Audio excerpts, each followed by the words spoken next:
क्या आप मरने वाले हैं असा प्रश्न अभिनेता सैफ अली खान याला त्याचा लहान मुलगा तैमूरने विचारलाय। सैफ अली खानवर हल्ला झाल्याने तो जखमी झाला। त्यावेळी त्याला रुग्णालयात नेलं जात असताना लहानग्या तैमूरने त्याला हा प्रश्न विचारला। त्यावर आपण 8 वर्षाच्या तैमूरला धीर देत आपण मरणार नसल्याचं सांगितलं। हल्ल्याच्या रात्री नेमकं काय झालं याची माहिती स्वतः सैफने दिली आहे, तेव्हा त्याने हा प्रसंग कथन केला।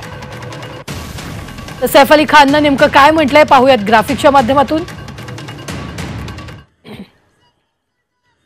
त्या रात्री करीनाने मला रुग्णालयात जायला सांगितलं, तर आपण बहीण करिश्माकडे जाऊ असं करीना म्हणाली। करीना सतत फोन करत होती मात्र प्रतिसाद मिळत नव्हता।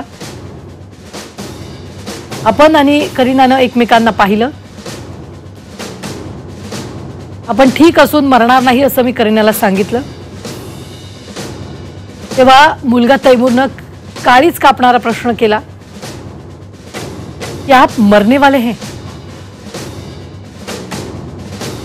आपण तैमूरला धीर देत सांगितलं की मी मरणार नाही।